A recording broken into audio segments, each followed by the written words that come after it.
Hello, everyone, and welcome to Mupo and Friends. We are, Jessilyn Persson. and I'm Michele Mupo. We're brought to you by Mupo TV. And you could actually catch all of our shows and many others at www.mupotv.com. And if you want to learn more about Mupo itself, you could go to www.mupoentertainment.com.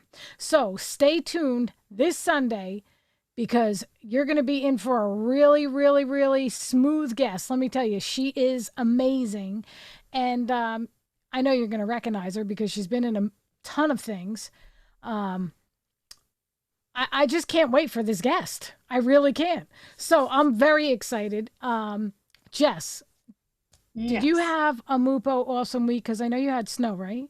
We did. We generally have snow around this time of year, but we also had some really chilly weather, -40 to be exact. Wow. Yeah. So think about this. 40 degrees. You need to come to New Jersey. Well, it's on my to-do list, but until that time, everyone, please watch our show, 2 p.m. Sunday Eastern, where we bring celebrities and entrepreneurs you want to know. Well, I want to know about this one. I have So a do couple I. questions I'm going to ask. I'm very excited. Me too. So, with that note, we're going to take a quick commercial break and we'll be right back with our special guest.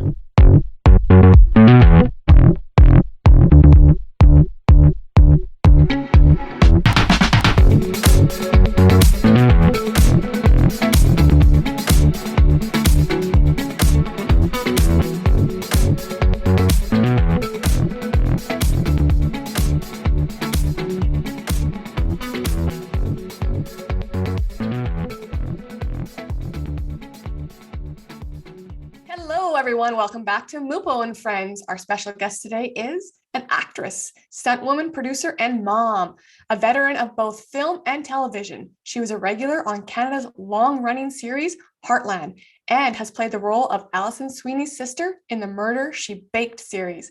She's making her mark this holiday season in Christmas with a Crown on Lifetime, and Time for Them to Come Home for Christmas on Hallmark Movies and Mysteries. Please welcome Lisa Durupt. Hi, Lisa. How are you? Hey, I'm great. Thank you so much for having me. Hello. Boy, Hello. we are excited. So I got to ask you because I'm very curious. So Sure. Lifetime and Hallmark came out with over 30, new Christmas movies. Yeah. Tell everyone how yours stands out amongst them all. Oh, well, I'm in it. Hello. Hello. I'm just kidding. My mom's just probably burying her head in a pillow right now. You know what? I think the hard part about any of these Christmas movies is trying to find a new way to tell stories that people still want the familiarity, but that they always want something a little bit different. Because I mean, it's not reinventing the wheel per se. Like you really are trying to take that idea that girl meets boy, or now that we're kind of keeping up with the times, people, girl meets girl, boy meets boy, whoever, human finds human, and problem ensues, they solve it together, and along the way they find love. And I think the one thing about the Lifetime movie that we did, Christmas with a Crown, was when we were filming it, we didn't know if it was gonna be Lifetime or Hallmark. We just made it, and we thought it's gonna land at one of them. We just didn't know. So for us, we weren't necessarily trying to think about, how's our stand out. We were just trying to make something that I say we because Marcus Rosner was lead along with me, and he has done a million of them too. And we were just trying to make something that we thought people would enjoy and find a little bit different. And so we took that route of the girl that goes home for Christmas, which is the familiarity part, but we added in the idea that she falls in love by accident with a prince, but that she doesn't actually even enjoy him at the beginning. There's no way they could have foreseen the beginning that at the end they would have ended up together. So I think it just I think one of the things could be that I've never been a lead before. So I've gotten that question a lot from Hallmark fans and Lifetime fans. And so that might be something that's different. But also I think just, I don't know what makes it different other than we just really tried to find a way to put a little bit of our own personal spin on a story that's been told a million times that people seem to like. So I'll go with it. We always love a good Christmas story. You've Yeah. done so many Christmas films. Does the theme get tiring for you? I don't think it gets tiring. I think I get excited when I see a script that's a little bit different than the average script. I definitely have done some where I go, oh, I've done this character before. uh, but yeah, oof, I don't think it gets tiring because you like to work. B, as an actor, you're super appreciative because there's a mass amount of people always going out for the same job. So when you do get a job, you're grateful, and not to be too. It kind of drives me nuts when people are all like #grateful, but you really, you appreciate being there. And I think it's your job as an actor to find a way to make it interesting, not only for everybody else, but for yourself. It's like any job. If you just show up and push the buttons and punch the card, you're not going to like it. So yeah, I think it becomes a little bit more of a challenge. The glow and the ooh ah of when you first book one is a little bit different, but it becomes more you look forward to it. Because I remember there was one year I didn't do any Christmas movies, just the way the scheduling for everything lined up. And I felt kind of weird at Christmas when my family's like, oh, what are you doing? And I'm like, oh, I didn't do one this year. And you could just tell that, I'd done some pretty big stuff that year, and my mom was still disappointed because I wasn't on Oh Hallmark. no. I was like, well, not really. It's my mom. She's a jokester. But yeah, I was like, okay. So yeah, it's your job to make it interesting. If you're not, it's like anything. It becomes work at some point, but it's your job to make it interesting for yourself too, not just everyone else. Now, what does your perfect Christmas look like? Like, did you ever copy something Ooh. or? What is personally, my perfect Christmas would be.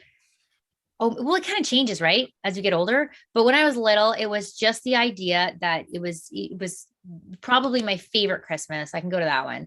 Was the year that for some reason family did not fly in. A lot of my family didn't live in Winnipeg. And so my grandparents would fly in. They just didn't that year. And so we didn't actually do a Christmas. Oh, and my aunt was living, pardon me, over in Europe. It was just my parents and my sister and I, and we ordered pizza, and we just sat in our pajamas and watched movies and had pizza on Christmas. And that was probably one of the most memorable things ever, because there was no hustle and bustle of having to like get the presents done and then go to the aunt's house and then go over here to someone else's house. You were just home.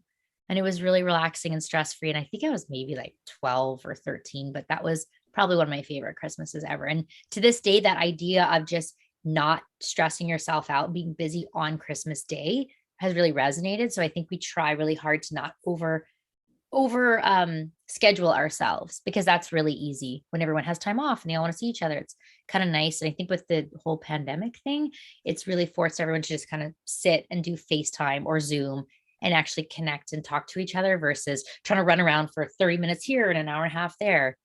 So definitely that Christmas with the pizza was probably the best. Cool. So tell us how being an executive producer on Christmas with a Crown changed your perspective towards the work. Oh man. Definitely the biggest one is I try really hard to not take it personal, because it isn't personal, right? When you're not selected for something, there's so many people involved. But when you start to realize the amount of money you have and how many things have to factor into what you're spending that money on, even right down to if you've ever, as an actor, booked a job and your days get cut and you suddenly are like, oh, they don't like me enough. They want to take away my scenes. You're like, no, they actually don't have the money for that location. So they rewrote that whole part of the script. And so they're just going to have you explain it in 2 lines as opposed to showing us in 4 scenes. So I think that definitely opened my eyes.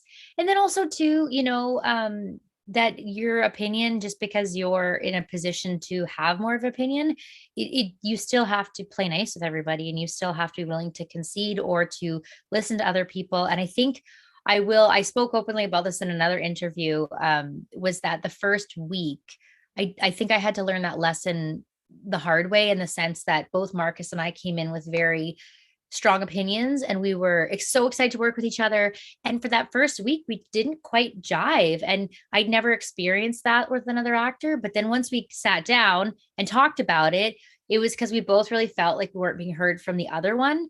And so that suddenly became a much easier, lovely experience and great relationship to this day between the two of us.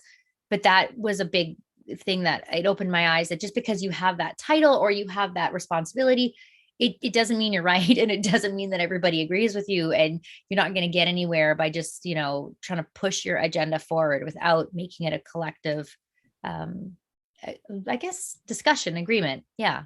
that was a big learn. So the financially that as well as, you know, how to play with others in that position was something I learned. And I think I will carry with me working on anything now moving forward. Now, I know you played hockey in college and you got injured and then you went to acting, right? So, when did you know that acting was going to be your primary career? I don't know that I really knew it. I always just made that the commitment to myself that I would do it as long as A, it was fun, and B, I could find a way financially to make it work, because I didn't want to be somebody, you know, as my friends, as an actor, as you move through your career, people just, it bites at different times for them. So, you know, some people it's not till way later in their 50s. Some people it's right away. They're on a series, they're making sweet money. But your friends, most people that are in a typical trajectory are suddenly, you know, hitting those milestones of like, oh, I went to university and now I'm getting the job and then I'm getting a promotion. Now I'm having a family and this and that. And so I always said, as long as I'm, you know, feel comfortable in the line of work that I'm in, that I'm where I want to be in life, so to speak, I'll do it. And to this day, I was talking to my husband the other day. I'm like, I don't know that you ever feel like you're like, this is my job. You're still always kind of wondering, like, is it still my job? So yeah, I don't know that. I think I was naive enough when I jumped into it, because I was coming from a completely different world of the, you know, athletics and the sports world, that I just kind of went, oh, this is something new and exciting. And then at the beginning, it started to just happen for me because I was open to anything. You know, somebody would offer an opportunity, like the stunt thing. I'm not a stunt person now. Dear God, the stunt people would drop dead if they heard me say I was a stunt person now. But I was in a university class, and the stage combat teacher was the head of all of stunt for Manitoba, which is the province I live in. And so he got me into doing some stunts and some stunt work. And so if I'd overthought it or thought like, oh, that's not my career, I would have missed that opportunity, which then led to my next job, because they knew I had that experience and it was comedic, so they could incorporate the two. And yeah, I just, I don't know that I really thought it was my job. It's just fun. Whenever I get frustrated, I'm always like, I'm going to go to law school. My husband's like, yeah, okay. Sure you are. Yeah.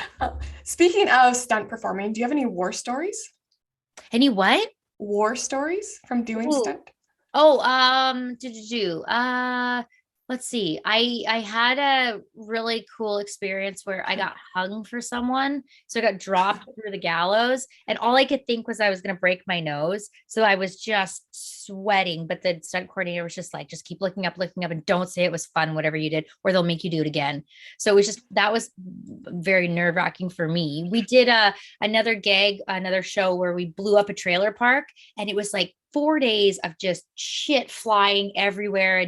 But I saw somebody get hit by a truck. It was an actor that was put in a position they should not have been. And so the truck, he hit the gas, and the stunt girl was running behind the truck. And I was hiding because we had it all choreographed, who was running where as these things were exploding. And I just look around the garage, I guess you're gonna say. And so I just see the stunt girl disappear with the truck, and I hear screaming, and I hear everyone yell, "Stop!"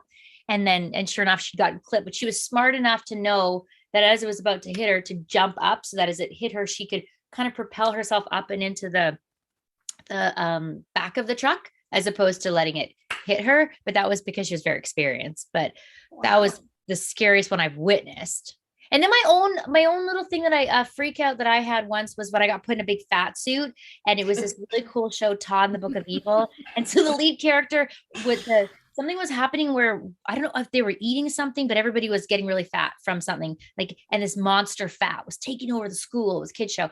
And so I had to lay on the ground in this giant fat suit, and this lead character had to run and jump off of me into the vat of fat to save the day.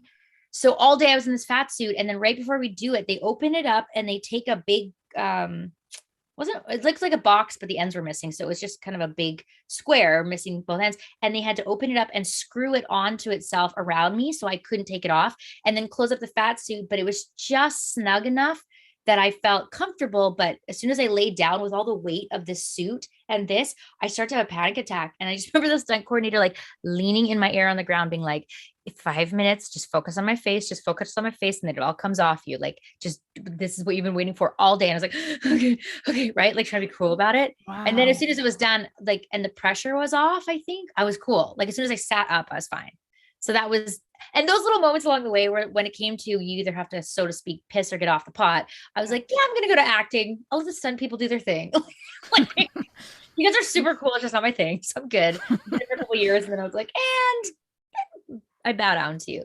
But those girls, like, they get in trouble 5 hours a day doing things like, you know, learning to use all kinds of weapons and racing cars and stuff. And you have to have a passion for it, because that part's a really tough career. You think acting is hard. It's like, be a stunt woman. That's intense. Yeah, it is. It is.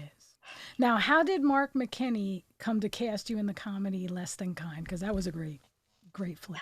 Oh, cool. He did an open call, I think, in Winnipeg. They were shooting in Winnipeg because the show was written by a gentleman who used to live in Winnipeg, and so he based it on his family. And they just kind of did an open search, thinking that maybe there may or may not be the right people there, and they found a few of us. And I was just somebody who walked into an audition room like everybody else. The character was absolutely out there. She was zany, and she was the villain of the show, so to speak, that, you know, was the total potty mouth that just spoke her mind and offended everybody. But she was one of the lead character's girlfriends. Her name was Chandra. And then again, because I had done stunt work, they incorporated that into the character. And so she was intense, like the crazy ex-girlfriend that shows up and like tackles her boyfriend at night and stuff. So in the audition room, I walked in, and all I could think was like, it's Chicken Man or Chicken Guy or whatever his character was from Kids in the Hall. And I was just in awe of him. And so I thought, all I could think going to the audition was like, if Mark McKinney is doing this, there's no rules. Like, you can go as silly as you want in this audition. And I did. And I brought a Nerf gun in, and she's supposed to be harassing this guy. And I shot the crap out of the reader with a Nerf gun, which got their attention. And then I got a call back for it, and it just worked out. But I almost didn't go to that audition because I was doing a play and we were in tech, and I was worried about missing the tech part of the show because we were doing Hair the Musical. And this guy at the time was like, realized something was off with me that day, a guy in the show. And he convinced me to go to the callback. He's like, you do not miss a Mark McKinney callback for Hair the Music. Like, you'll be fine. And sure enough, I ended up marrying him like 15 years later. So he made the right choice. I kept him around. So, yeah. Right on. It's cool. He covered for me that day. So I married him. Nice. And we're going to take a quick commercial break, and we'll be right back with our guest.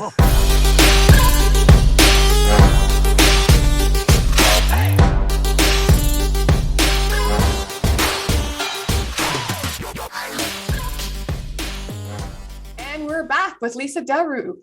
After doing several seasons of a series like Canada's Heartland, how do you keep a character fresh for a great length of time?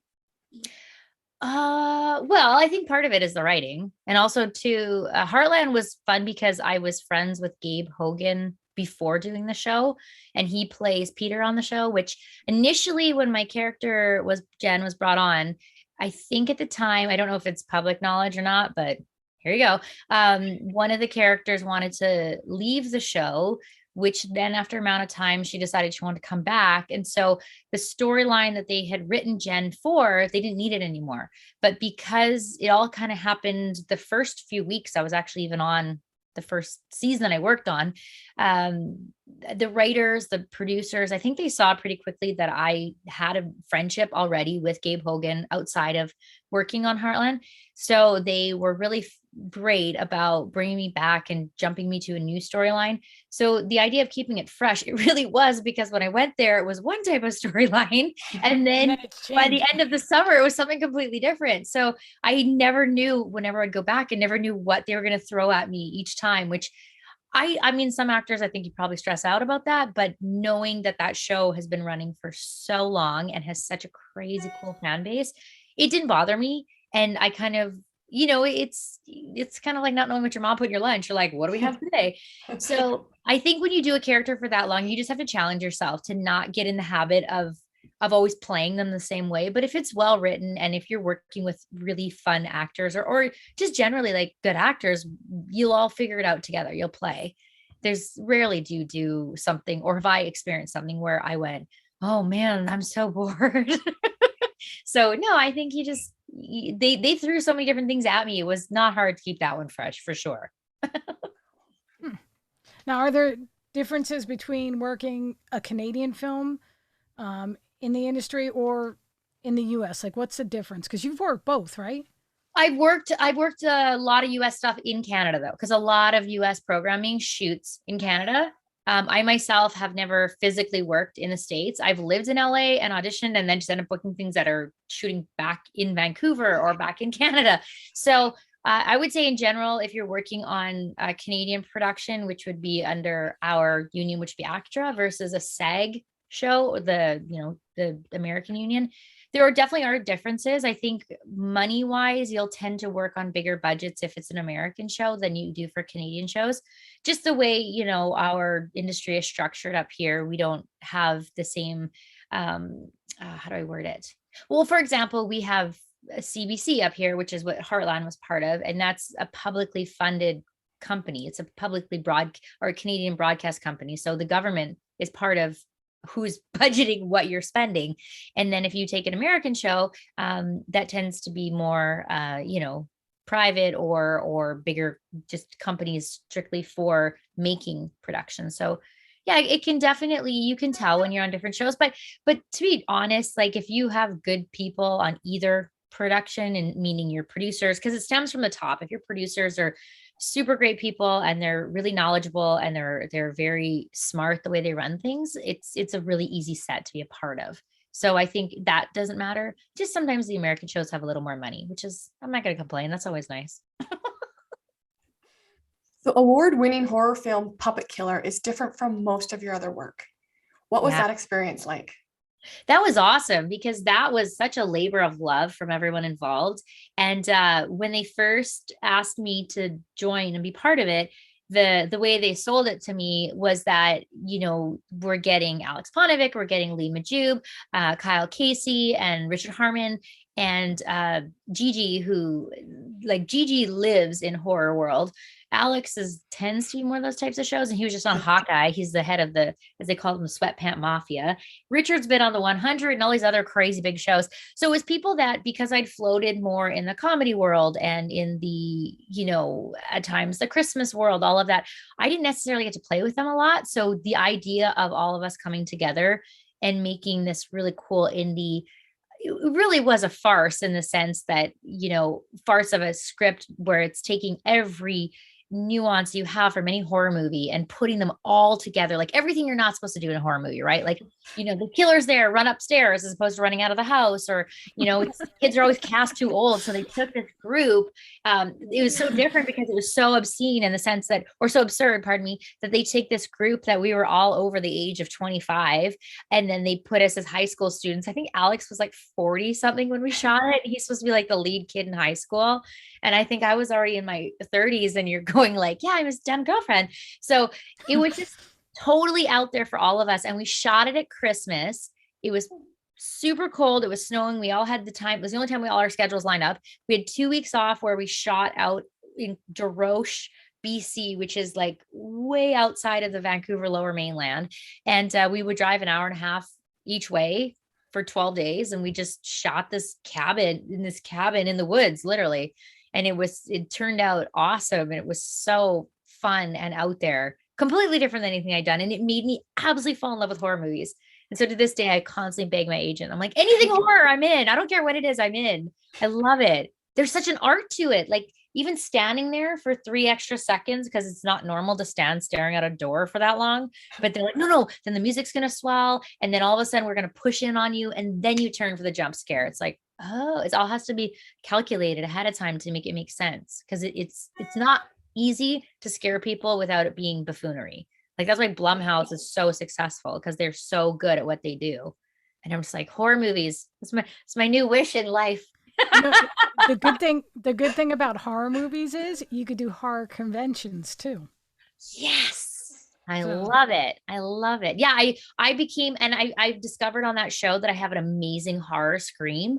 And so I was like, oh man, I have missed my calling. Like I love you, lighthearted Hallmark and Lifetime, but dang, I'm in it to win it for horror. Please. And thank you. I could do that till I'm 90. I love it.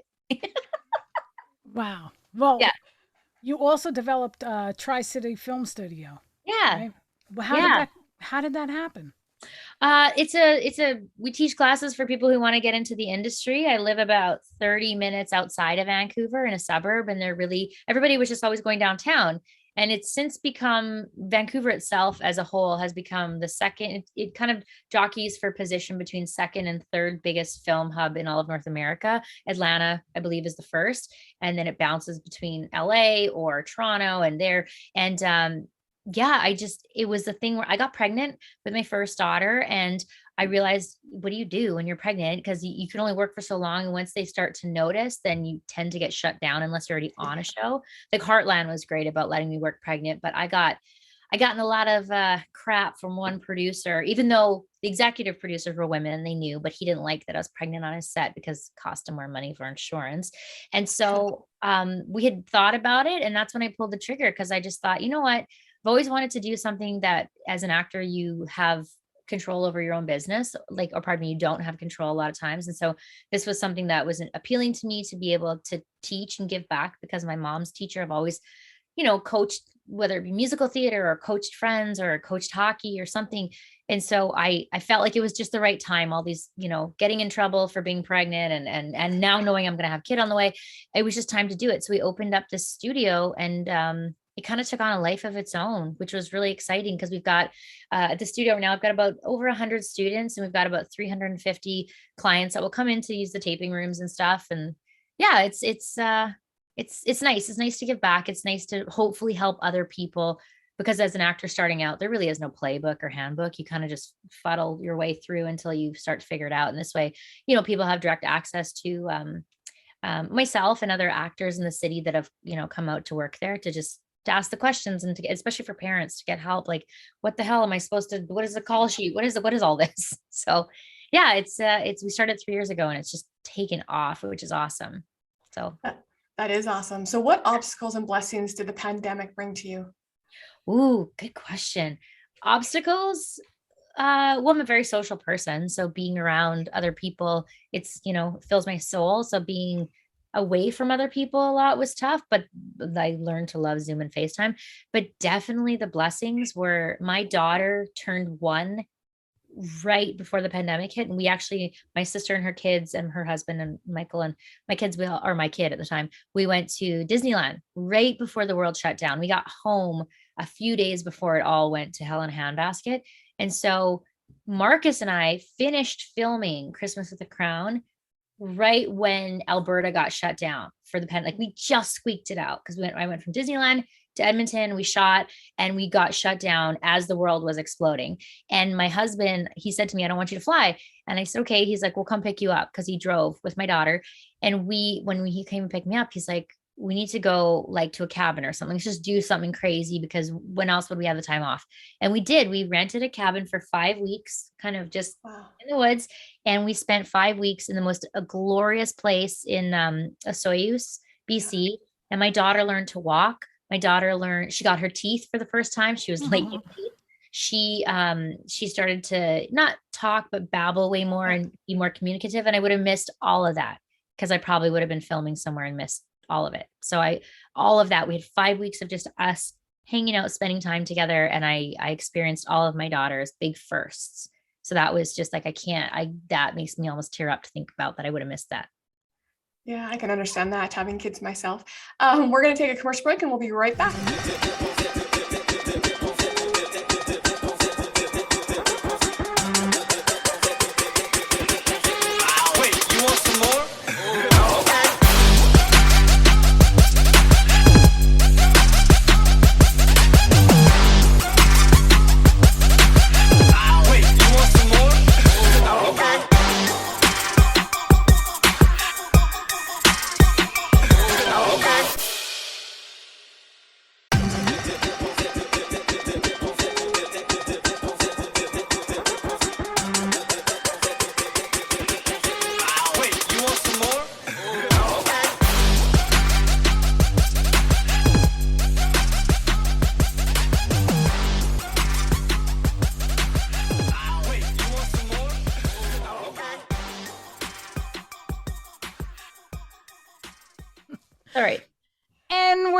back with Lisa Durupt. And I have a question from a fan, which I'm going to be the fan that's going to ask the question. I want to know what it's like working with Allison Sweeney. Oh, Al's awesome. Al's exactly like you would expect her to be. She's super professional. I definitely have learned a lot from watching her handle situations, good and bad situations. So you can tell she's been in it since she was a little wee thing. She knows how to handle this business left, right, and center. Like nothing can throw that girl. She's also fun. She's also a lot of fun. And she loves a really good, what are they? Margaritas especially from, there's a place in Vancouver where a lot of actors, when they come to town, stay, the Sutton Hotel. They have this awesome little bar. And so she's a sucker for a good martini from there. She's been probably one of my biggest influences in this industry later on in my career. Like, meaning when I was first starting out, you're kind of just trying to soak everything in. I don't think anything really is settling. And with her, I met her at the right time where I felt like I was finally grounded enough to take the advice that was given to me. And a really cool thing she did one day, I think she had to make a phone call and ask for something she really wanted from a producer or something along those lines. And so she came into the makeup trailer and she was kind of just going, whew, and I could see the smile on her face. And I was like, what's going on? And she's like, I just had to put on my big girl pants or something like that. And I went, oh, okay. And then she just quietly said, when you feel like you want to vomit? And I said, yeah. She goes, that's your spine reminding you it's there. And sometimes you just need to use it. And I was like, whoa, true. That's when Sammy Brady comes out. Yeah. And the thing is, I had seen her since her first intro. Remember when she got caught sneaking around the house when she was 16 and the old Roman came to the door and found her. And it was like, ooh, Sammy Brady is now part of Days of Our Lives. So I had known who she was for years. I was a little bit nervous the first time I worked with her because I'd known who she was, but she, like I said, she's very professional. So at first she comes across very reserved. But the more you get to know her, she's so fun and she's super funny. And she knows, her and Gabe Hogan know every single movie from the 70s, 80s, 90s that's funny. They know every word. They can recite anything at any time from any hilarious movie like Airplane or something. And the two of them would just go at it and try to like trip each other up. Or they would start to just like throw out lines from something and the other one would start saying more of them. And we're all going, what the hell are they talking about? But she's like an encyclopedia for funny movies from the 70s, 80s, and 90s. She's phenomenal. I just can't stop talking about her. I love her. I love her to pieces. She's like a sister. I adore her. She's fantastic. Yeah, and I'll beat up anybody who says otherwise. Yeah. I love that. I love that. Yeah, she's cool.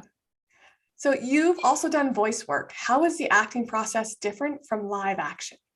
Oh man, you get to read right off the paper. You stand for, sometimes you'll do it where you're in a room with everybody and sometimes you're on your own. The room with everybody is way more fun. And the thing about voice actors, like people who just do voice, a lot of them do both, but there are people who specifically just do voice. They are so good. They can, unlike an actor where you have one person for one character, they're doing sometimes 10, 12 characters in a show or in an episode, and they'll go around the room and because let me backtrack. They'll get to a point where suddenly a character is in the script that you're like, what? There's a fox? I'm thinking, I don't remember that. And then all of a sudden the director will go, okay, we're going to audition, think, and he'll either pass a picture or she'll pass a picture or she'll give you a description of the character. And then you get about 2 minutes and everyone kind of goes, yeah, okay. And then they audition in front of each other around the room and super fast. Like they'll go, okay, and go. And you got to like come up with the voice you're going to do. And then someone else is like going to come up with their voice. And they just keep going around the room until suddenly they're like, okay, it's going to go to so-and-so. And everyone's like, yeah, that was great. Or they start cheering each other on like, oh, give it to so-and-so, give it to Brian, give it to whoever, because that was awesome.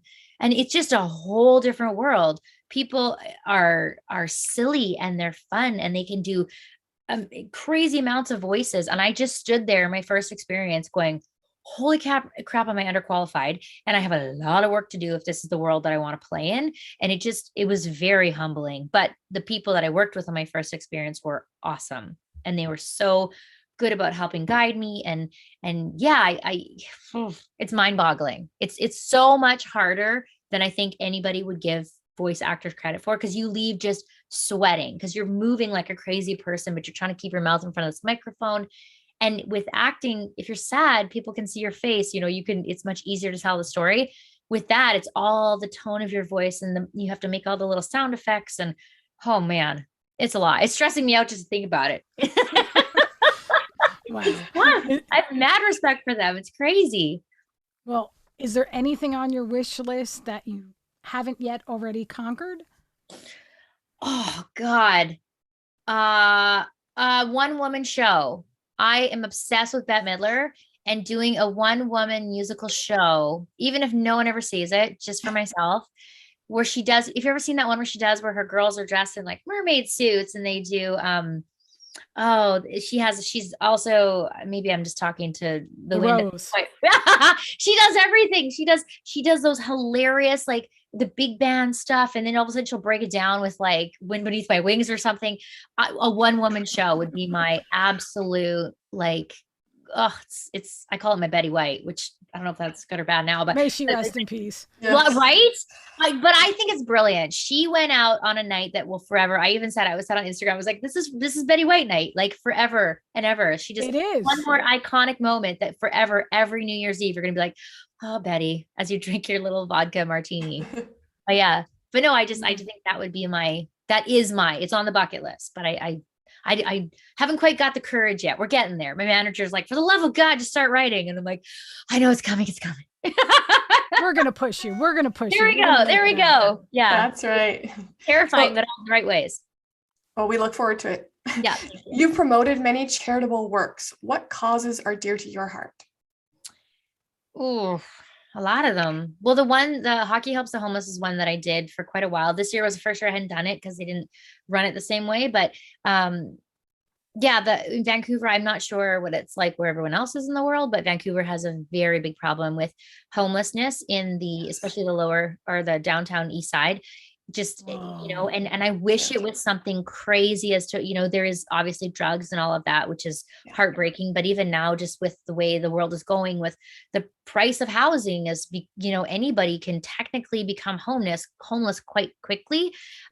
So I think that's one that I really strive to get behind and try to help, because I can't, even in your worst of times, knowing that you can just, go home and hide from the world, even if your home is a shoebox, it's your shoebox. I can't imagine a feeling of being out in the rain and cold and knowing that the minute you go to sleep, someone's gonna steal all your stuff. That's mind boggling to me. So that's a big one to me. There's a reason why you're here.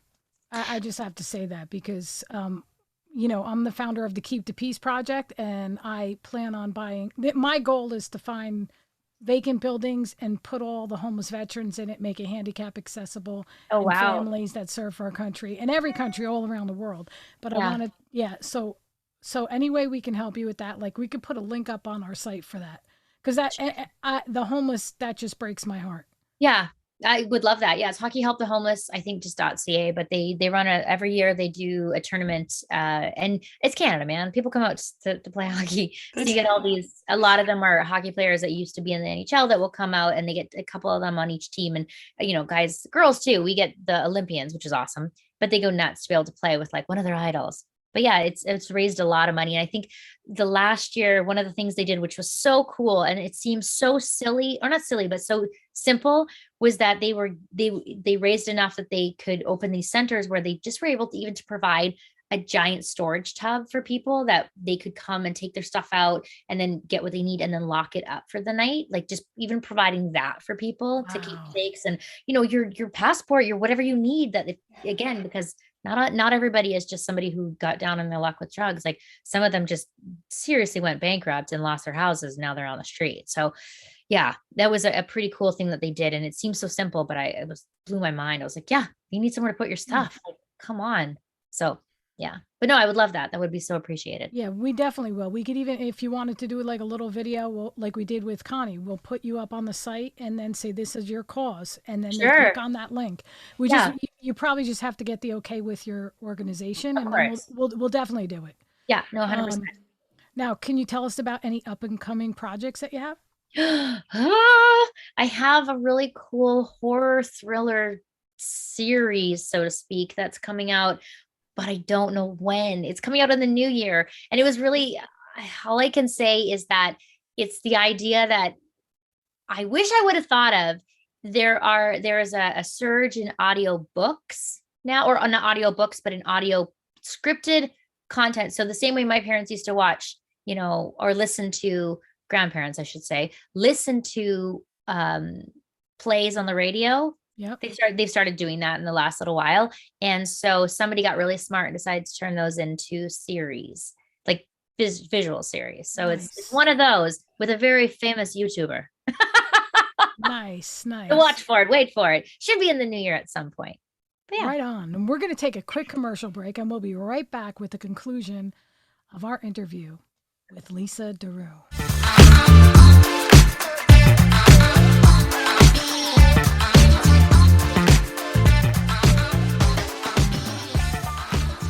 And we're back with Lisa Durupt. So before we wrap things up, we have one final question. If you were to interview yourself, what would the question be and what would the answer be? Oh man, that is intense. If I was to interview myself, I would say, why did you ever get into this industry? And my answer would be that it was never my intention, but looking back, just how I grew up, it was something that I think was cultivated along the way, because my mom has always been very artsy. My dad was really into music. And I was just in that right environment where I had nothing but love and support for whatever I wanted to do. But I was also kind of the black sheep that I didn't, whenever someone gave me a rule or regulation, I was like, meh, I'll put my own spin on it. So I think it just became a perfect storm that I suddenly found this, creative outlet that I loved. And here we are. And I don't know. I thought I was going to be an athletic therapist in Minnesota. So left turn. Minnesota. Yeah, totally. Well, yeah, I was going to go to Bemidji to play hockey. So like Brandon and Brenda. There you go. 90210. And you could have played their sister. It's true. True. You never know. That's awesome. Thank you. It's been a pleasure visiting with you. Look for Lisa Durupt in Time for Them to Come Home for Christmas on the Hallmark Channel, Christmas with a Crown on Lifetime, Love Guaranteed and Heartland on Netflix, Kite Festival of Love on Roku, and Breakthrough on Amazon Prime. You can follow, like, and subscribe to Lisa on Facebook under Lisa Durupt, at the Lisa Durupt on Instagram and Twitter, and on her website, www.lisadurupt.com. And as always, thank you for tuning into Mupo and Friends, courtesy of Mupo TV.